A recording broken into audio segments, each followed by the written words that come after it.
4 days ago, I saw a text message from a sitting governor talking about debt because he's fighting Tinubu and asking a friend of mine to please take care of his family in case anything happens to him. An incumbent governor, not a former governor. Yes. Only a criminal can say all is fair in politics. Let me tell you, if Peter Obi comes out today and says we will not accept fuel at 1,000 naira a litre, Tinubu will rescind the decision. I am seeing the future that if Tinubu wins next year, if Tinubu wins next year, and I'm calling out Atiku and Peter Obi, if you people allow Tinubu to win next year, Amukon should not preside over next year's election. So the battle for them first is that Amukon needs to go. And it is not about Tinubu saying, it is about you telling Tinubu we will shut down until this man goes. I have never seen this kind of useless opposition in my life. I have never seen this kind of unserious opposition in my life. From what you've said, look at Dave Umahi. A lady died in his house. The man is still minister. It's an allegation. Nobody else. He has not been alleged. He has not been accused. What's the allegation that somebody died? Yeah, the lady died. Yes, of course. Don't misunderstand my English. A lady died in his office, in his house. He is still minister. What should have happened? Of all the opposition leaders, the only people that I, Henry Shield, see as real opposition is El-Rufai and Amechi. Those people will engage you madness for madness. They will engage you gutter for gutter. They will engage you craze for craze. But you see all these other ones. But El-Rufai has been neutralized already now, so it's only Amechi. That is the shame of the opposition. This is Naija Unfiltered on SYMFONI TV. My name is Olawale Oluwade, and my guest today is Mr. Henry Shield, Head of Mission, Leadership and Accountability Initiative in Nigeria, and a one-time former security advisor to a former FCT minister. My brother Henry, nice to have you on the show once again. Good morning, sir. You're welcome. Thank you so much for dragging me back here again. It's very important, very important. The conversation about Nigeria is an ongoing conversation. Let's get on with this. Last time you were here, we spent considerable time discussing the issue of the scandal in the presidency involving the Mr. Gbajabiamila, yes. And then Gbajabiamila, fraud allegation, fake agency. We spent enough time dealing with that issue. Now, from that time and now, ICPC, they've submitted their report to the president, more or less exonerating both the presidency and Mr. Gbajabiamila, the chief of staff, from any fault or any wrongdoing. More or less squarely, finding the Mr. Adeyemi as the sole offender who instigated and perpetrated this huge scam. Likewise, the House of Reps did their own in-house investigation without inviting both Gbajabiamila and Mr. Adeyemi, and all of those. I think they actually invited Adeyemi. The police said the police they refused to bring him, and then they said at some point they will go to meet him, to interrogate him in private. The man said, no, don't interrogate me in private. Can you speak to this? What's your take on all of this and the conclusion? Nigeria has been hijacked. Tinubu, the man in Aso Rock, has hijacked the country. How do you mean? He's hijacked the country because in a normal climb, first Gbajabiamila will have resigned or been suspended or relieved of his duty. That's actually the way, the normal process for investigating anyone who is being accused. I didn't say who is guilty, but who is being accused of any misdemeanor while in office. Do you understand? And the fact that Tinubu came out, when I say Tinubu, I mean the president, the fact that he came out and defended Gbajabiamila already meant that every other government institution will fall in line. So when I say the system has been hijacked, Tinubu has hijacked Nigeria. There's no gainsaying, there's no need beating about the bush. Tinubu has totally hijacked the country. So even if a staff of the man in Aso Rock today goes to maybe, let's say, Wuse Market or Gariki Market or just in public anywhere you attend or anywhere here and brings out a gun and shoots dead a citizen of this country, the moment Tinubu says he's not guilty, every institution of government will have to look for a way to make sure that that man is not guilty, even when he was caught in broad daylight shooting and killing a citizen. So this is not a system. I want us to have at the back of our mind while we proceed with this interview that we are not dealing with an ideal system. We are dealing with a personalized system, a system where the ICPC will take its report to the president rather than to the public. A system where ICPC or EFCC feels obligated to please the president rather than do what is right by the nation, by the country, by the people, by the constitution. So it's no longer Federal Republic of Nigeria. I made a tweet, I made a post some days ago, and I called it the Federal Kingdom of Tinubu, because whatever he wants is what happens. That's why Amukon is still INEC chairman. That's why Gbajabiamila. Because you see this Gbajabiamila issue. After our last interview here, and the interview went viral, I got a whole lot of calls. Adeyemi is actually not the only person that Gbajabiamila has done this to. So for everybody who's gotten an appointment under this government, if we search, if we dig very deep, if we investigate, we will see that a whole lot has passed under the bridge. A whole lot has gone behind the camera, as you journalists would usually say, and this is not how to run a country. This, what we're doing the last 3.5 years, is not a way to run a country. What we've just been witnessing is just the total hijack of the system, and it's working for them because who is speaking?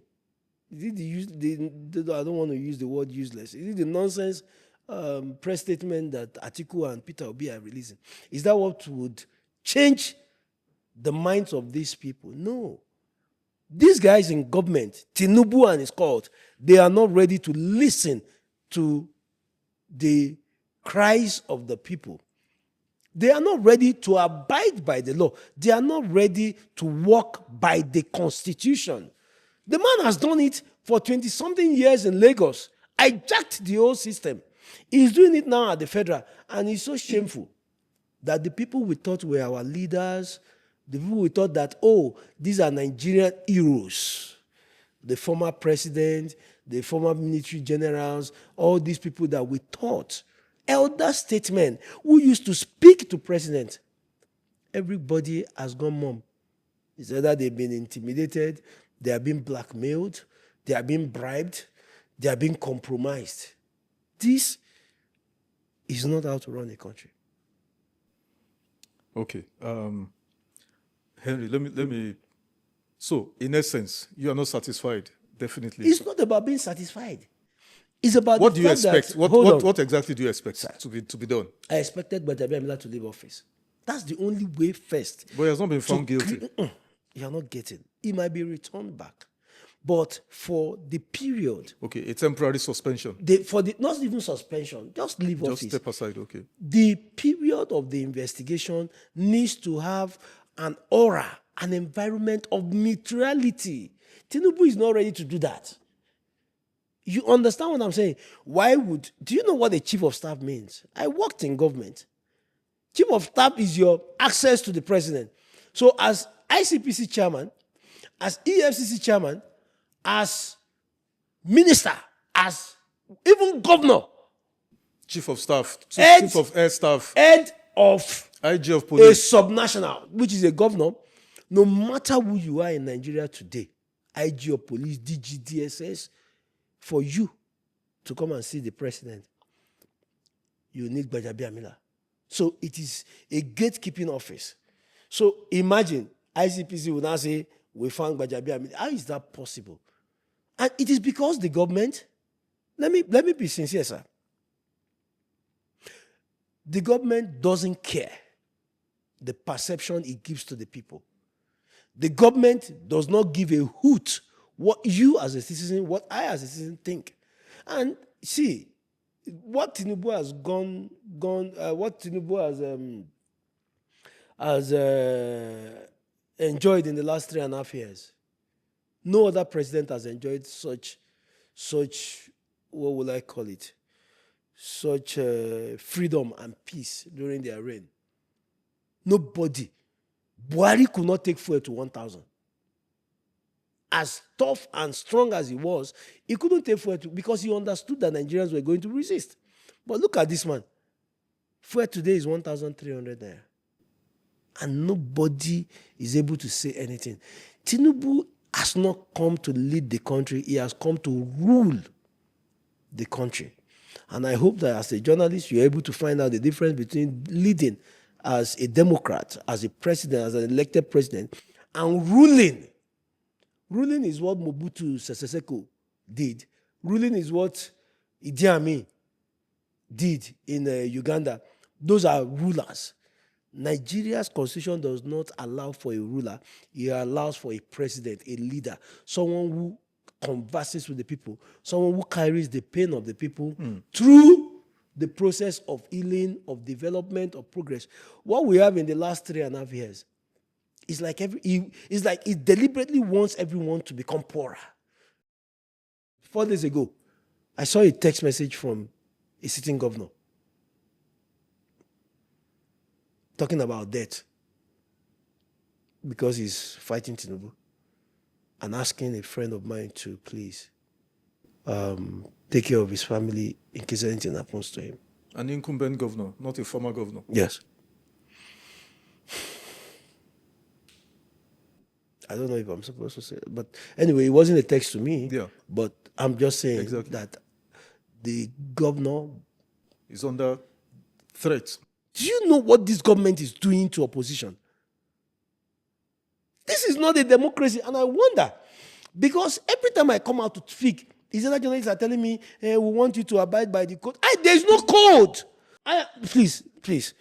I am not here to make Tinubu happy. In fact, I am here to make him angry.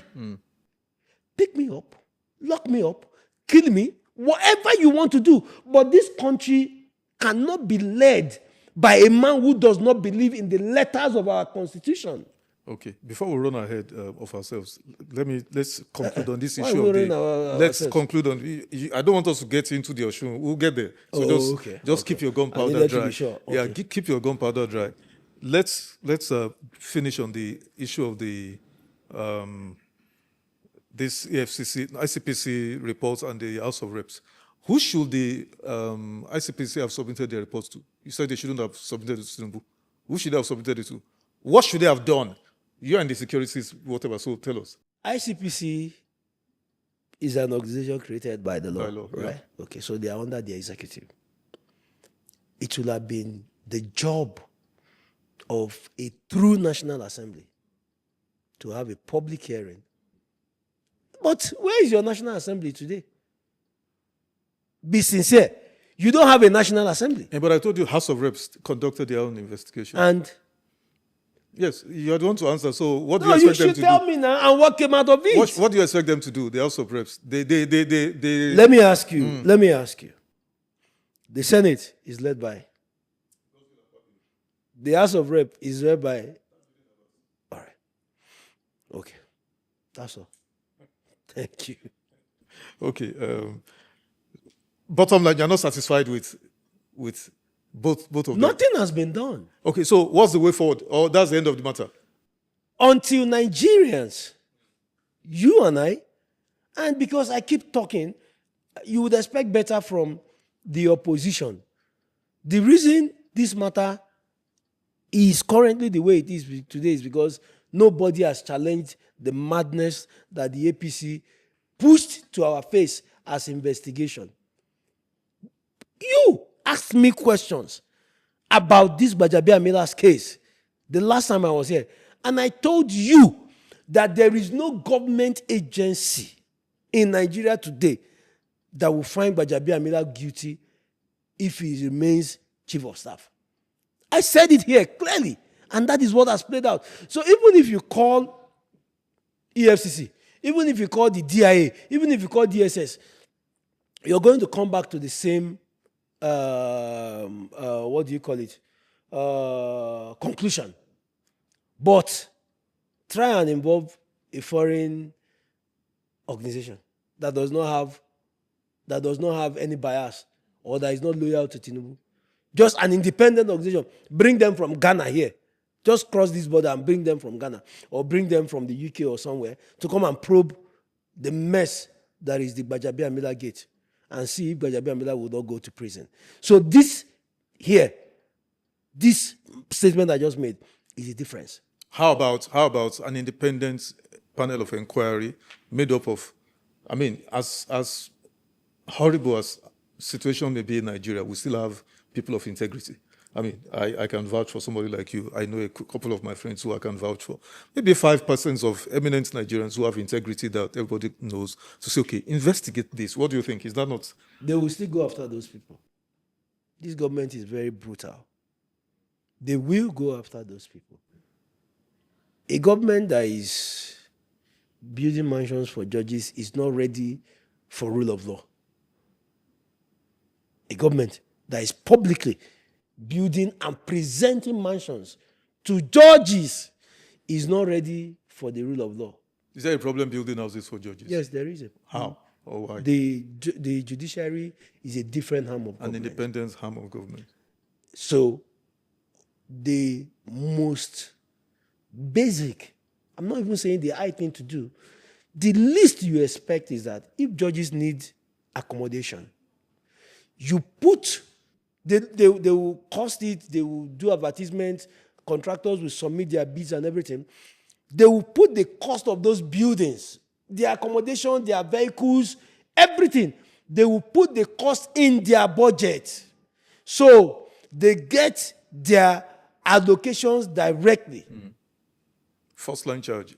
There is no interference, there is no meddlesomeness, there is no management by the executive. Imagine Wike, Nyesom Wike, an appointed minister, a minister is now standing and presenting houses to the topmost hierarchy of our judiciary. It's not acceptable. Sir, in no climb is this acceptable. In no climb. In no climb would you accept. And do you know what I heard? Because I now started to dig deeper. What's the relationship between this man and the judiciary? And I found out that even Nyesom Okay, the FCT let me finish. Nyesom Ezenwo Wike, so that you don't think I'm calling his name fully. Do you understand? He has had a relationship. Nigerians, we need to save ourselves. These people have hijacked the whole system. They've hijacked. If you cannot get justice from the judiciary, then you don't have a country to call your own. What it means is that I can come to your house, rob you, and dare you to go to court. And that is what is going on now. So when you have ministers, do you know what a minister is? Ministers, it's not even the president, it's not even the vice president, it's not even the senate president. Minister is an appointee of the president. So when you have a minister boastfully calling chief judge of the FCT, clinical of the appeal court, Supreme Court, calling the judiciary, crossing his neck, and you know the ways, this one, and dashing the judiciary buildings in public, in the full glare of TV cameras. You now think you still have a country. You better let us salvage whatever we can salvage now. And we have, this is August. August. So we have July, September, October, November.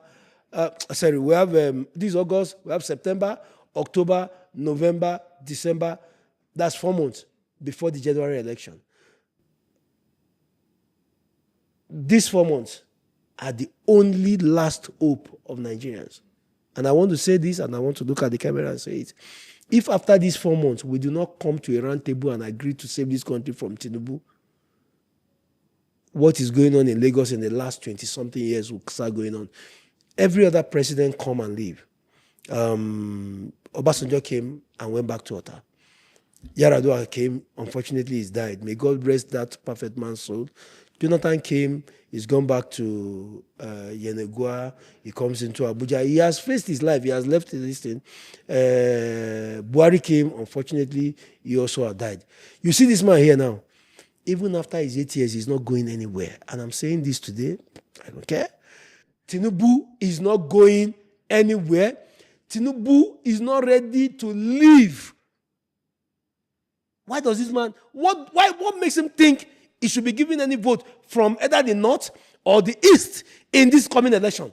And I'm heartbroken that a cleric from the north can come and bring Muslim. Okay. Even your Muslim vice president, Shetima, I am saying it, Shetima is crying. Let's come there. Shield, let's come there. So just this point you raised now. Okay, so we've left the issue of the Gbajabiamila. Gbajabiamila's matter has been muddled up, has been executively messed up because there is no system in place to checkmate the excesses of Tinubu. So invariably that matter is over. We should just move on from it. And it is not over. If we say it's not over, it's not over. But for now, we have an election in 4 months. Okay. Now let's move on away from that to talk about when the Catholic bishops met President Tinubu about 2 weeks ago now. The president made he said a lot, but then one of the phrases that stood out to a number of people was when he said, all is fair in politics, quote and unquote. May God bless you. Now, some of us know what is called telegraphing. That leaders, even from ancient Roman empires, from ancient history, when leaders want to do something, they do not necessarily have to tell their aides directly that go and kill this person or go and do this. They may just lay the groundwork. Express a wish, They like, just oh, lay I the wish groundwork. somebody can do this for me. God bless you. And people interpreted that all is fair in politics to be telegraphing. Now, when you connect that to Senator Fadahunsi's Osun East Senatorial District representative at the Senate, when he said, on air, captured on record, to say, anywhere you see our court people, kill them. See their family, kill them. But eventually, when someone brought him on TV to, repeat himself, he recanted, saying, no, he was saying it in Yoruba. You mean the first TV interview? Because the second one, he said he was AI.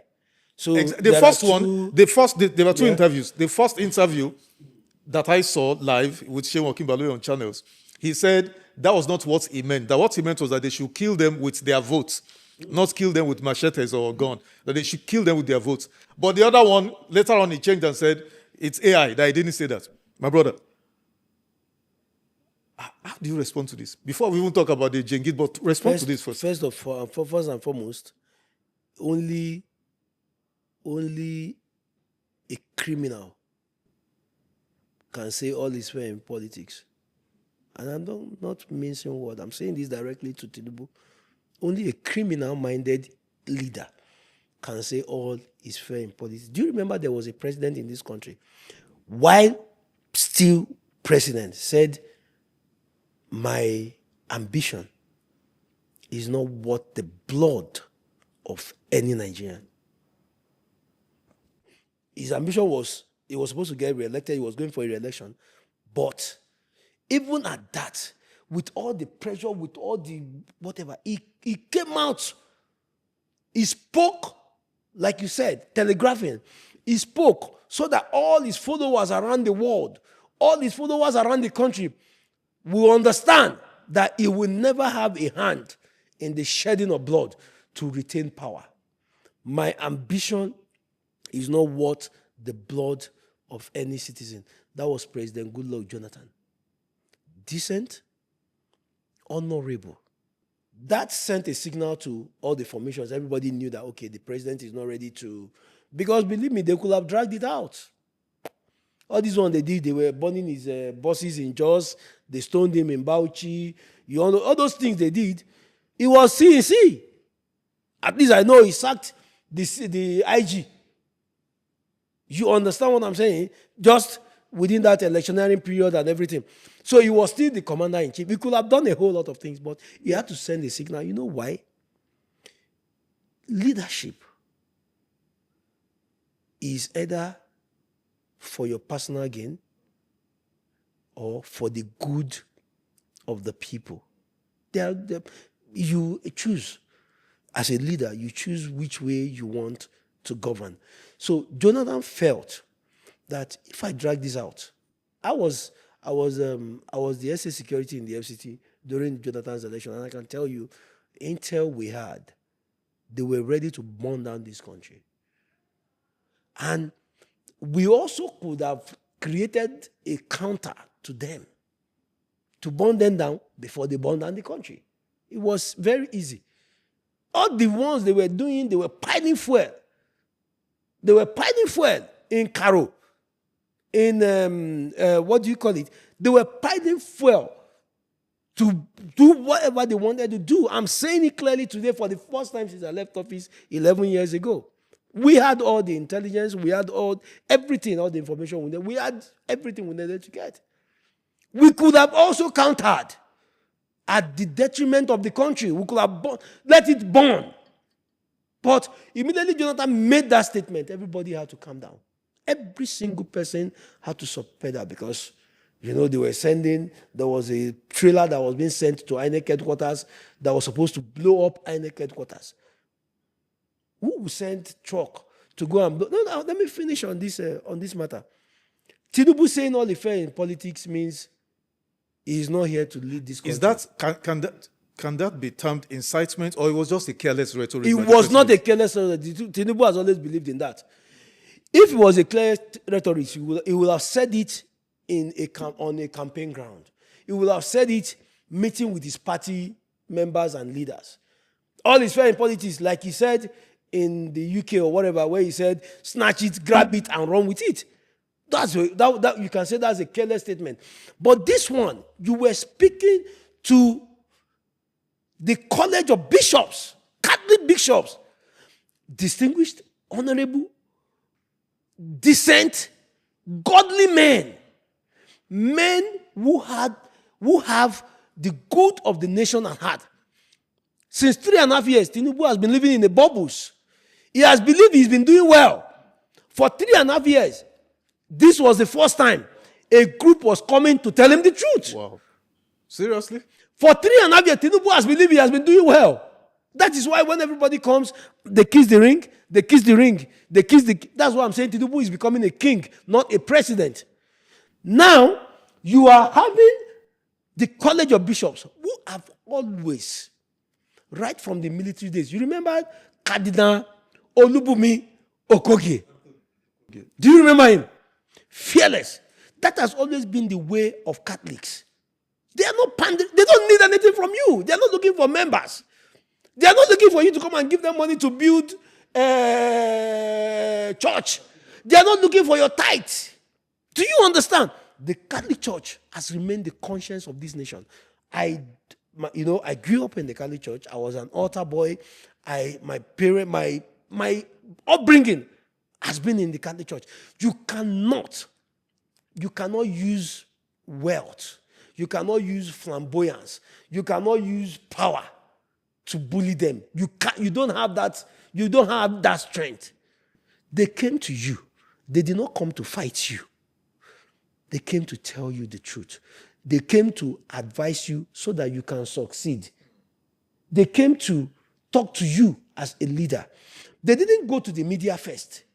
They didn't go attacking you first. They did not issue press statement.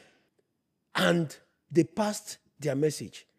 And this man in Aso Rock said, all is fair in politics when they raise the issue of one party, the country moving into a one-party state. What kind of recklessness will make a president utter such word to that caliber of people? All is fair in politics. So if I kill you, it's fair. If I murder you, it's fair. If I kidnap you, it's fair. If I rig, it's fair. All is not fair in politics. No. Only a criminal will say all is fair in politics. Okay. Now, last weekend, if I'm not mistaken. And after a day, after the bishops came and defended their stand and explained their stand to Nigeria, because they went there on behalf of the public. And they came and said, this is what we told the president, and this is what the president's response was. They were playing. They are not playing politics. They are not APC. They are not bothered. See, I have gotten a gift from the Pope, Pope John Paul II. I got a pendant from him before, when I was in GS3, dedicated by him. I got it. I can tell you, the Pope is fighting Donald Trump. So who is Tinubu? Do you understand? That's the current Pope. The current Pope is fighting Donald Trump. So who is Tinubu? That you would think that because everybody is kissing your ring, every other person comes to you and bow to you, you expect the Catholic Church. Catholic Church. Maybe I should say not that the Pope is fighting Trump, is correcting Trump, reprimanding him on excesses. Okay, God bless you. God, see, this is what you said. Yes. Thank you for correcting me, because this is a very good correction. The Pope is telling Trump, you can't do this. Do you understand? That is the president of the world. Do you understand? And the Pope is not scared to tell him the truth. Who are you that you will now say that a man like Cardinal Onayekan, do you know how many of us who are not Catholics who honor that man? I'm no longer a Catholic. I worship, you understand? We honor him. He has a foundation. I already made up my mind that I'm going to join his leadership classes. That is a man that has been impeccable in character. Something that is totally lacking in this character in Aso Rock. You not think you will send a Daniel Boala. Did he send Daniel or Daniel sent himself? He sent Daniel because, no. Daniel only takes salary from Tinubu. So please, when Daniel speaks, he speaks the mind of Tinubu. So when Daniel comes to public to attack the Catholic Church, it means Tinubu has taken a stand against the Catholic Church and the Christian faith in Nigeria. But they've walked back on that now. No, they've not walked back on it. They've not offered apology. They have not walked back on it. As of today, the Tinubu's government is against the Catholic faith, is against the Christian. So you believe they should apologize to the Catholic Church? They don't have a choice. And the Archbishop Onayekan. They do not have a choice. I want us to take this together and then round up on this. Like last weekend, if I'm not mistaken, at a program, a public program in Kano, and in the presence of 3 or 4, northern governors, and an Islamic cleric from Jos, Sheikh Jengir, was speaking there, backing the Muslim tickets of President Tinubu and Kashim Shettima, endorsing them all over again. But then that was not bad. That's not a problem. Anybody can endorse anybody. But it was the rhetoric, in the bid of doing mocking, just say it, mocking the Christians. Not just that he was mocking them, saying that, calling the Christians Kafirs. infidels, kafirs. Yes. And telling them if they don't want the Muslims, they should leave the country. But the worst of it, for me, anybody can goof, can misspeak, but that governors, incumbent governors, three of them Jigawa, sat there. No, we need to mention, we need to shame and name and shame. Jigawa governor, Kano governor, and Katsina governor. And they were laughing. Yeah. Not only laughing, I saw Kano governor clapping. Can you speak to this? So, when you see all of this, are we not on dangerous territory already? We are. With the Senator Fadahunsi. We are. Now, by the way, it's not only Senator Fadahunsi in Osun State. A couple of other people have told that part. We are. Are we not treading on dangerous territory? There's an angle a lot of you are not looking at. The last president of Nigeria was a Muslim. He spent 8 years. The current president of Nigeria is a Muslim and is running on a Muslim ticket. And if he finishes and power goes back to the north, it goes back to a Muslim. So you're going to have 24 years of Muslims ruling this country and not a single Christian in the villa as either president now or a vice president. That on its own pontificates it speaks to the call and cry against the Islamization Islamization of Nigeria. Buhari, a Muslim, 8 years. Tinubu, a Muslim, is spending 4 years, right? Hopefully he doesn't win by God's grace. Then power, if power goes back to the north, that's another 8 years for a Muslim. Christians are being put at the background. So when you see a sheikh like that, shamelessly, classlessly, shamefully calling Christians infidels and asking us to leave this country, you know that the insecurity in the north is politically motivated. You know that men like this should be questioned. And the funny thing is, although we are doing a petition against the 3 governors and the sheikh. Who are the we now? When you introduced me as leader of an organization that has been registered in 2011. So we did not get registered under APC or Tinubu. This is our 15 years in existence. So I'm going to say this: we're petitioning the US government, the UK government, and in fact, we're writing to the United Nations Secretary General. We are going to name and shame these people, and we are going to ask that the US and UK look at visa bans for them. And then that if after the election, because that is signaling, what that cleric did is signaling. He has signaled all the other ulamas, all the other that, okay, in your domains, or this one, the Christians should not be considered as, you understand. So which is a threat to me as a Christian. I'm a Christian, and nobody's saying don't support your candidate, but don't put my life at risk while you're doing that. We're going to ask for visa bans for them, and we're going to ask the international community to actually look at that sheikh. If anything happens after 2027, after this January election, he should be held accountable, because now he has ignited a religious strife between Christians and Muslims. Sowing seeds of religious intolerance. Discord between the two faiths. People come out, you can't see, even as a cleric, you can't support anybody.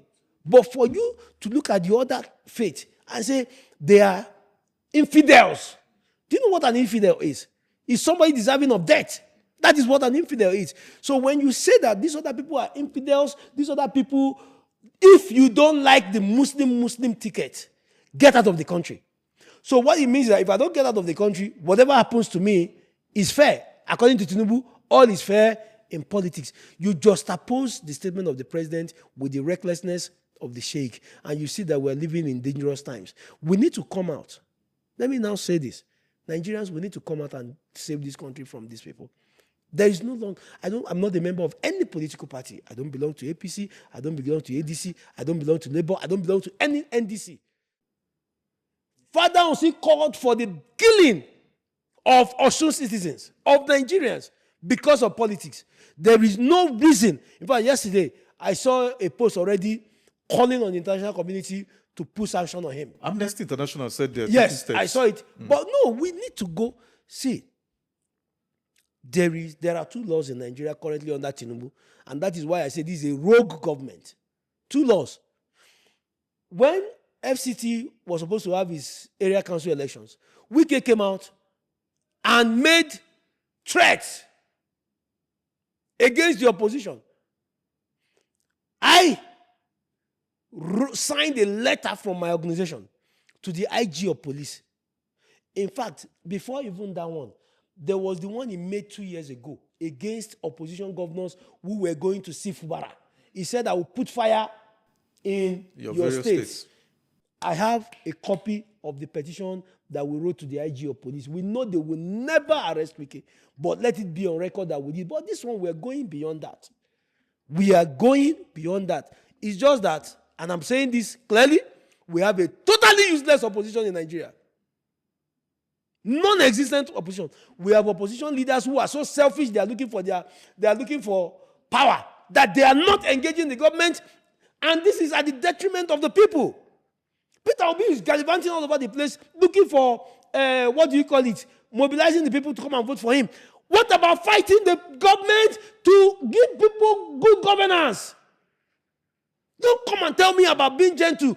If you're fighting a criminal, if you're fighting a madman, you behave like him. The responsibility for peace does not lie on the people, does not lie in the opposition. It lies with the government. It is not my job to bring peace. It is the government's job to behave in a way that brings peace to the society. So if the government is acting like touts, like criminals, they should have a backlash. Atiku is doing big man opposition. Totally elitist. What about Showore? That is the only one. Showore is my friend. In fact, he's my brother. He is the only person in Nigeria today that I see that is fighting Tinubu. You see Atiku and Peter Obi, and what do you have it? They do not yet understand the power they have. Do you understand? As opposition leaders. They don't know the powers that they have, that they control. Let me tell you, if Peter Obi comes out today and says, we will not accept fuel at 1,000 naira a litre, Tinubu will rescind the decision or will go the way of Rwanda. If I'm saying this publicly, if Peter Gregory Obi comes out today and says, we will not accept fuel at 1,000 naira, which is criminal. Did you see the American tourists who have been going around the country? Fuel is more expensive here than in the UK. How much is our minimum wage? We are an oil-producing country and we are buying fuel more expensive than people in the UK. Developed climate. Why? Because Tinubu wants to make more money. Money that he's not using for us, that he's using for himself, that he's keeping for election in 2027.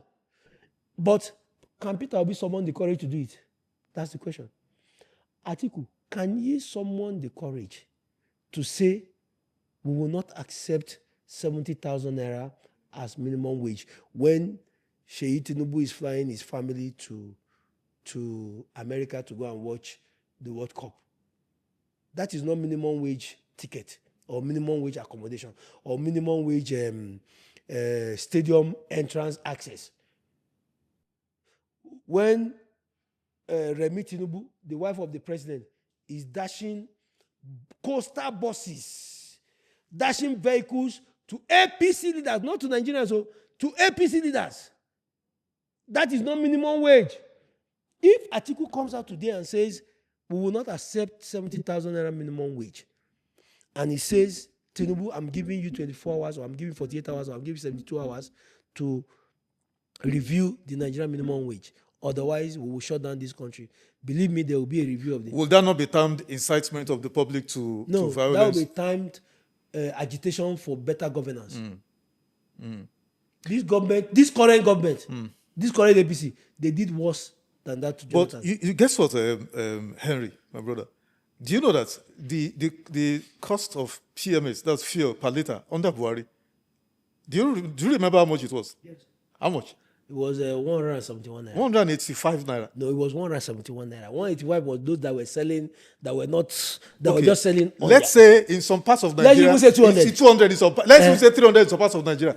But like you said earlier, do you know how much a litre of PMS is now? I bought fuel. The issue is every week I have to fuel like 2 or 3 cars.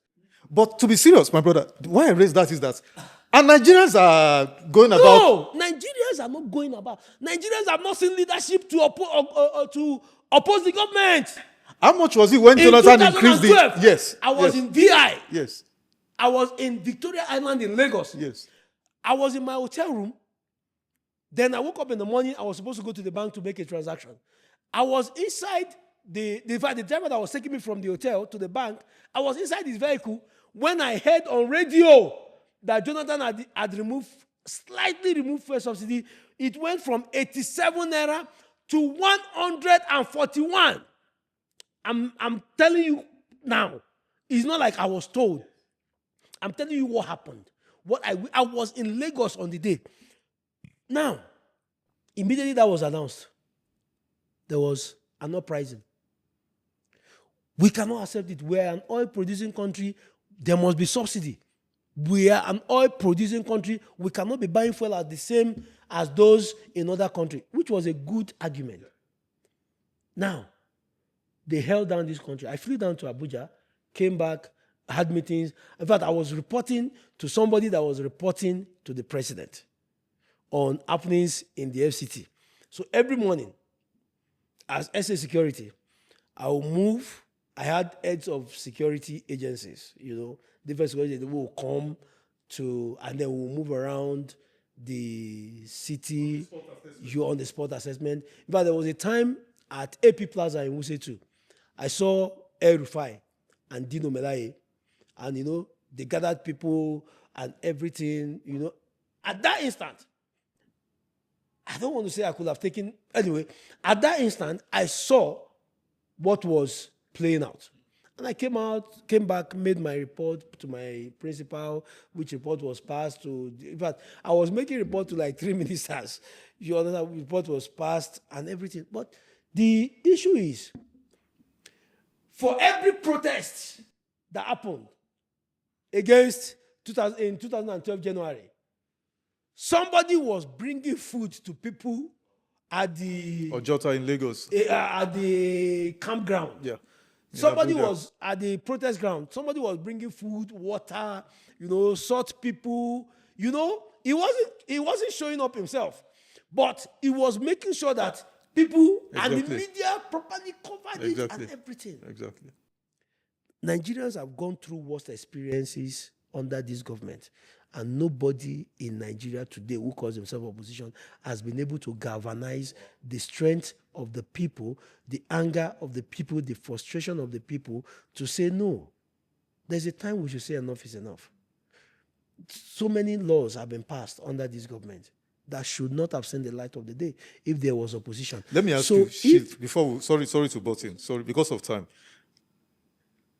You've been mentioning, and every other platform, they mention Peter Obi, Atiku Abubakar, and who is the third one now? They are ashamed. They are spineless. They mention Atiku Abubakar, Peter Obi. They are spineless. Whereas there are, by INEC's last release, upload of presidential candidate, about 18 of them. Forget those ones. Most of them are sponsored by APC. Leave those ones. The people we know that are fighting government today, that are standing against Tinubu today, are Atiku and Peter Obi. Forget, and Showore, my brother. Adebayo Adewale, to be fair. He's a very... exactly. I've not met him before, that's a sound he's very guy. Intellectual. Presidential material. Yeah, he is, but unfortunately, he doesn't have the structure. Is that not the structure of criminality Peter Obi referenced? No. He needs to be able to mobilize nationwide. I don't even know if they have presence in, you understand what of Donald saying? Duke of PRP? He's fantastic, but Donald Duke knows that he will not get 1,000 votes on election day. How can you say that? Yes, I can say in Cross River State where he was governor for 8 years. If you want, we can place a bet. Donald Duke will not get, I'm not saying 10,000, he will not get 1,000 votes on election day. No, that's not fair, Henry. That's not fair. I am not mocking him. Donald Duke is an awesome individual. I call him my boss. I've never met him before. Donald Duke is an intellectual. Donald Duke is a visionary. Donald Duke created the Obudukatu Ranch. Donald Duke sees ahead in the future. Donald Duke is the kind of president that Nigeria needs. But has Donald Duke been able to break into the Nigerian structure that will be able to say, okay, somebody in my village in Ihiala, in Anambra State, will now look at the ballot, see Tinubu, see Atiku, see Peter Obi, and say, oh no, I'm going to... Nigeria is not going to that state. So, Henry, because you already delved into the arena of the economic pauperization of Nigerians, allegedly, if I may say, because some will tell you that they are doing very well. Okay. But my question, Henry... You cannot say allegedly. Facts do not speak allegedly. Facts are telling you that Nigerians are poorer today than they were 3.5 years ago. Let me put it to you, and then you can comment on it. Zacchaeus Adedeji, Nigerian I can see you're already chuckling. The Nigerian Revenue Service chairman was on the TV network because during that bishop's visit to the president, the major grounds that took them there were 2 or 3. Number one, Insecurity, they said improve security. Then number 2, they said democracy. We're not sure. We're still, Mr. President, trying to enhance democracy. Then third, and I think number 1, the most important is that Nigerians are hungry. You know, I think because of that, Zacchaeus Adedeji, NRS chairman, came on a TV network, brought PowerPoint presentation, and was bamboozling the host. I felt so embarrassed. But not just the host, bamboozled Nigerians with general public, with PowerPoint presentation. Oh, that they've made so much money, the government has done so well, the president deserves award and commendation, you know, and that they were sharing 700 billion, the 3 tiers of government, Federation Accounts Allocation Committee. But now they are sharing 4.5 trillion naira. I want to ask you, as a Nigerian who lives in Nigeria, how is your personal finances, your personal economy, 3 years ago and today? I will tell you something. How many Nigerians are besieging you for dole-outs, for handouts? I will tell you something. I can actually open my 2 phones to you right now and show you that Zak Adedeji is a shameless character.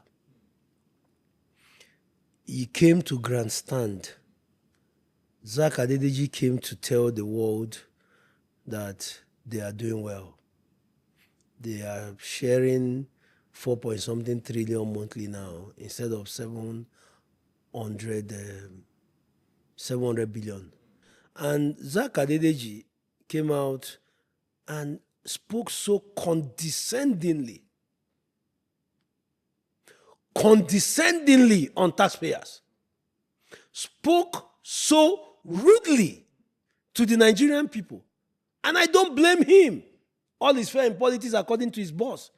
Because men like that, have you seen his convoy? Have you seen Zak Adedeji's convoy? Adedeji lives in a bubble. He lives in an alternate universe from the reality of Nigerians.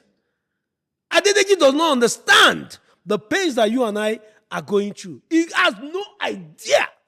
And I'm hearing a few hours ago that about $270-something million has gone missing from his organization. I hope it is not true, because if it is, we're going to pursue him to the end. Zak came out to talk about how they are sharing more money today. You are sharing more money within you, federal government, and 36 state governors. That's 37, right? 37 people are sharing more money, while 230 million people are sharing more pains. And local government, 774 local governments. Are doing what? 774 local governments. There are no local government. No local government in Nigeria. The money is still going to the governors. Sir, please. No local government in Nigeria today is getting a dime direct allocation. Nobody. Are you sure? I am not asking you. I made a presentation to the World Bank recently. In fact, I can tell you authoritatively, nobody, no state governor in Nigeria is allowing any local government. You see that local government autonomy that Tinubu wants to use is a lie. It's a fraud. Tinubu has used it to bargain with governors that, okay, people can do whatever you want, you can still hold the local government allocation. And I am challenging anybody. In spite of the Supreme Court judgment. Supreme Court judgment is even an aberration, because now, to open an account for local government, you need 3 years tax clearance. You need certain things. No local government in Nigeria has it. No local government in Nigeria. So the thing is a bottleneck. All this, but if Tinubu wanted it to be, if you wanted local government chairmen to get there, and I am challenging all the 774 local government chairmen in Nigeria today, I challenge any of you to say they are receiving their direct funds from RAMFAC, from the Federation account. Any of you is a fraud.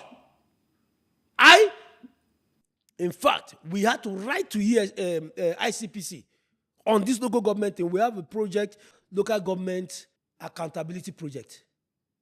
Do you understand? Local gap. Now it is to monitor every fund that comes into every local government in Nigeria. Do you understand? And we are creating an app where even if you are in China or wherever, you can trace how much. The app is called My Local Government, My Money. So wherever you are on the face of the earth, you can check how much came into your local government and how much is being expended. So local governments are supposed to have meetings every month with local government people. Do you want, is it water that this area needs? Is this school? Is it health? Very solid project and everything. There is no local government out of 774 local government in Nigeria today that is getting direct allocation from the FAC. None. Wow. None. Wow. In fact, we wanted to even sue the CBN governor. But then we realized that what they set up, the criteria for opening an account, because they are supposed to open an account, cannot be met by any local government. And that is because Tinubu has already discussed with the governors, because governors are using the local government funds. Yes. Still business as usual. The business as usual. Yes, the money has increased, but the money is not getting to the people. So what they give the local government chairman is what to take care of themselves, their girlfriends, and no local government today in Nigeria can say they are giving them direct money.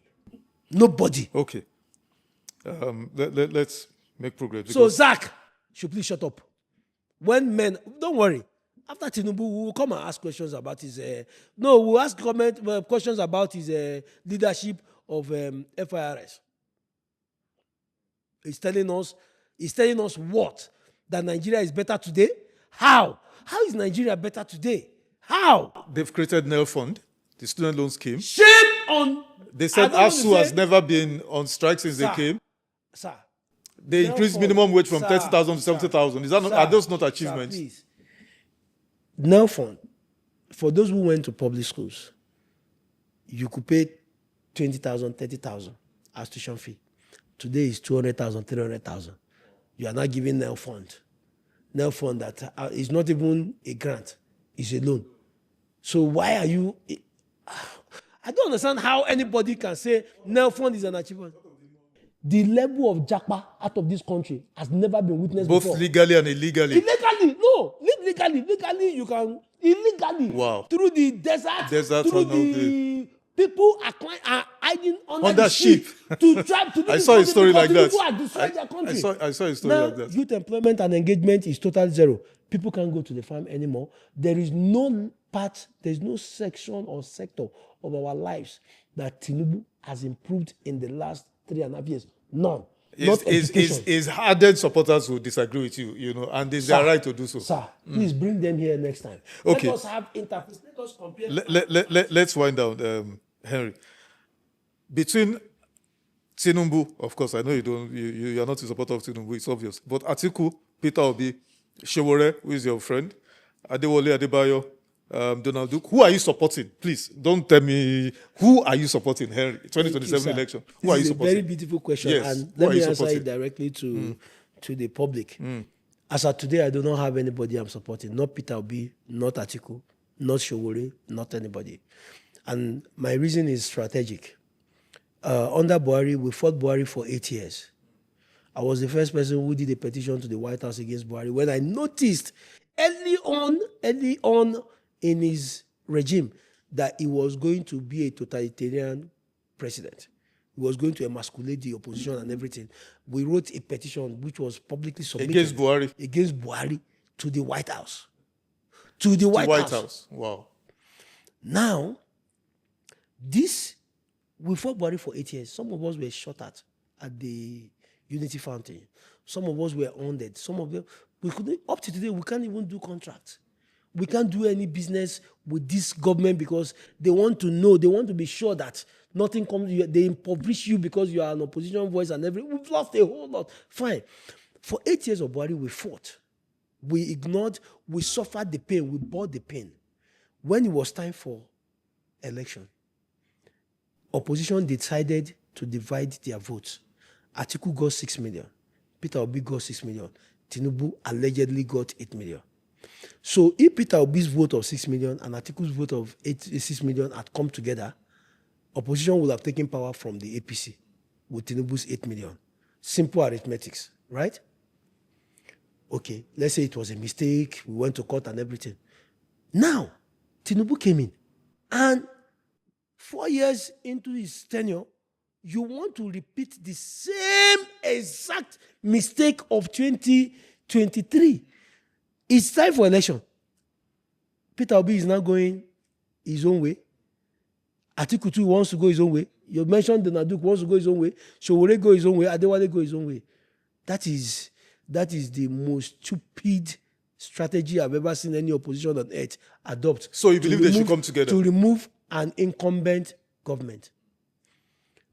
When Jonathan was in power and Tinubu saw that they needed to remove Jonathan, Tinubu, against his will, aligned with Buhari, brought his own structure from the southwest, collided with Buhari, and they used their numbers and whatever and ousted Jonathan. Tinubu understood the place of the greater goal, the greater objective.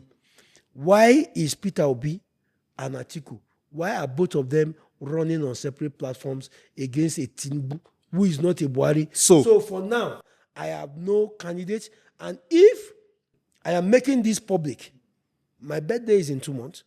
On the 13th of October will be my birthday. If, as at that day, opposition has not given us a single candidate for all of us to bring all of our votes for him, because these people need to be ambushed out of the villa. If the opposition does not present one candidate, high and reshield, will rinse my hands off Nigerian politics, focus on my business, tell APC people, maybe even apologize to APC people, including Tinubu, apologize to Wike, apologize to all my friends in the APC that I have offended by my stand, and then just live my life as a Nigerian citizen, because I will not be stupid to say I'm supporting Atiku against Peter Obi, or I'm supporting Peter Obi against Atiku, or I'm supporting Showore against, because in 2019, I campaigned for for Atiku and Peter Obi ticket in 2019. I carried it on my head. Transported people from the north, 12 trucks to the southeast to go and vote. Paid. Did t-shirt and face caps for Atiku Obi ticket in 2019. None of these people have become presidents since 2019. So why should I fight any of them? The question I wanted to ask as a rider to this is that there's a group now called G100. I was invited to you last night. You see now. So I'm not coming. Just hold on. So the G100 are, invested in this idea that you just raised, that these guys should come together. So, assuming they come together, and it's good they've invited you, tell us, Shield, of all these guys that you know, the candidates, who should they rally around? Who should be because it's not just enough to say, oh, they should come together. Who should they come together? Let me tell you the truth. Behind? Who should they rally around? I know, sir, as an elderly man, you are trying to use another way to get me to measure my candidate. So I'm also going to tell you, sir, that as a young man who is also growing, I will tell you that my candidate will be anybody that the opposition present. Anybody they present? Anybody, because I know they will not be stupid enough to present a Buhari or a Tinubu. So whether it's Peter Obi, it will be my candidate. So sorry, you mean any of these guys, they are better than both Buhari and Tinubu? Of course! APC is the only political party that has given us 2 illiterates as president. 2 terrible characters as president. Up to today, we can't find Buhari's certificate. Up to today, we can't find Tinubu's certificate. The 2 presidents that APC have given us have been horrible. Should, in case they rally around, say, Atiku, what's Atiku's pathway? Should, in case they rally around Peter Obi, what's Peter Obi's pathway? Should, in case they rally around Showore, what's his pathway? In 2 minutes, No, if you can. the pathway is just that the people are angry enough with the APC. That's the only pathway. The anger of the people. Let me tell you the truth. You cannot go to the market today without security. Forget their campaign. All this their campaign that they're sharing money. They are carrying mobile policemen. They're not born anybody well. Sorry, let me speak pidgin. Wow. They're not born anybody well. To go neighborhood today, say you want to go campaign for Tinubu, you don't carry security. Then go flog you. Wow. The people are hungry. They are angry. They are frustrated. So nobody is coming to campaign for Tinubu anywhere. Wow. Me, I know. Because some of these city boys, some of their leaders are my friends. I have told them, especially those that are from my place, one day, if they give you city boy boss, you won't go campaign. No drive ammo. Because they will stone you in public. You heard what happened recently. I don't know what state. I think either Rivers or Akwa Ibom, where they beat a guy who came to campaign for Tinubu second time. They beat him and disfigured his face because he didn't have security. So for APC or Tinubu to win the next election, they have to model the system, squeeze the system with security intimidations. That's the only way. But if you go to the market today, to Wuse Market, to Kano Central Market, to Onitsha Main Market, to Ariara Market in Aba, to Oshodi or Idumota or Jota Market, if you go to any market today in Nigeria to campaign for Tinubu without security, they go beat you. But if you go today and say you are presenting Atiku, you are presenting Peter Obi, you are presenting Sowore, people just want to know that every other person is behind that mandate, behind that ticket. They will vote for them. Now, anybody that the opposition present will be my candidate. And that shows you that my mind is not, I'm not backing any, I'm not saying, I'm not an articulate, I am not an obedient.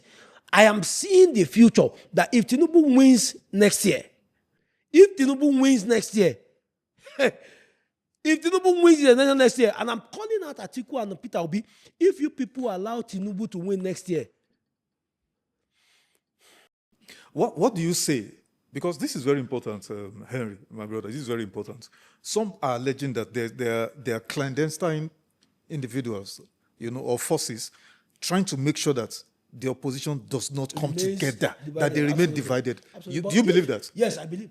Seriously? Yes, I do believe. In fact, I believe, when I was a member of a political party, PDP, and they were messing up, I called the leadership out, and the leadership decided to give me a bad treatment that why would I go to, it was Channels TV, that why would I go online to go and criticize them, and this one, that they were not going to involve me. I'm like, go to hell.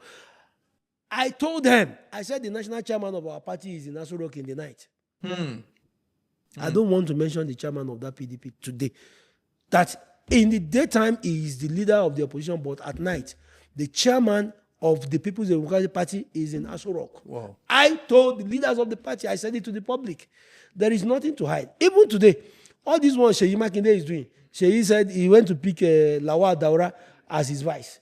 For goodness sake, we know what Lawal Daura played to make Tinubu president.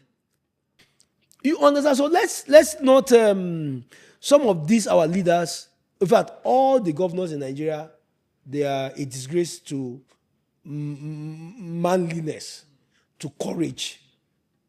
They are a total disgrace to courage.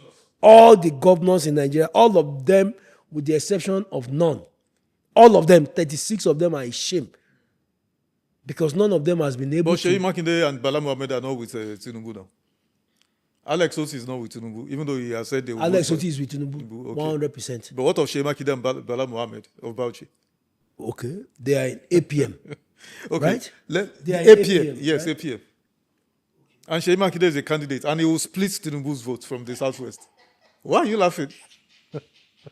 Seyi Makinde will split which vote? Why are you laughing? I think Seyi Makinde will win Oyo State. Hold on. Win which Oyo State?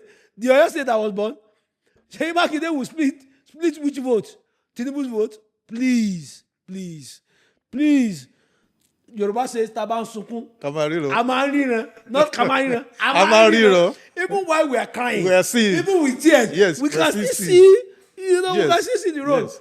We know what is going on. Wow. If Seyi Makinde wants to be in opposition, he should join ADC or join NDC. Wow. Let's stop playing all this nonsense. Likewise, Bala Mohammed. The same. If you want to play opposition, fight to the end. Join the main opposition. Stop hiding under mushroom parties and saying, okay, APM, Allied People's Movement, right? Do they have candidates in Osun? Do they have candidates in Ekiti? Do they have candidates in Anambra? Do they have candidates in Lagos? Do they have candidates? Abba. Please.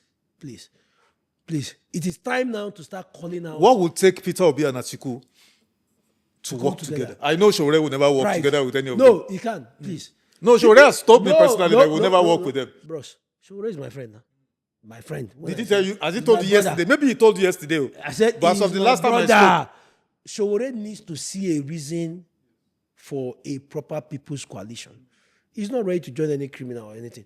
He needs to see, if you show him that this is actually for the good of, because what you're saying now is that Showore his mind is padlocked, it's not about saving Nigeria. No, Showore is liberal. Showore knows that when a genuine coalition is formed for the benefit of the people, he has no He reason. will come here next week and come and tell us whether Tell what him you're that saying. I said so. Yes, I will. If I played this exact thing that I said to him, I will. So I appreciate the effort. What will take Peter Obi and Atiku And I to am come saying that together? I appreciate the effort of the G100. But Atiku needs to be an elder statesman. He needs to do the needful. Which is? Thank you for having me, sir. Okay, final question. Elections, 4 months, January 16, 17, or something like 16th. that. January 16th, next year. Just 4 months thereabouts now, or 5 months thereabouts. How do we forestall, number one, breakdown of law and There is order? no way to forestall it. Okay. How do we forestall potential rigging?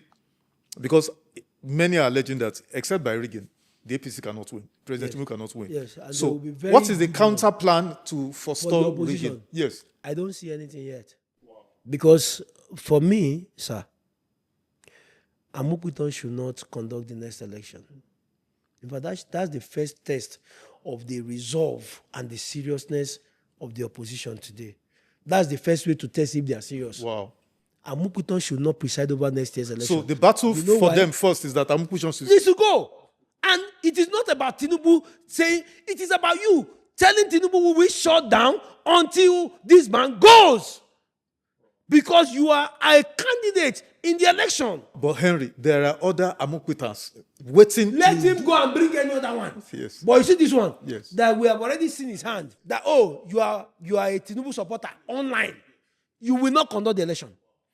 When that is done, even if Tinubu brings his mother or his father, which nobody knows anyway, or he brings his son, Sheyi, to come and conduct the election, the man will remember that the person that just left because the opposition put pressure on him. But everybody is quiet.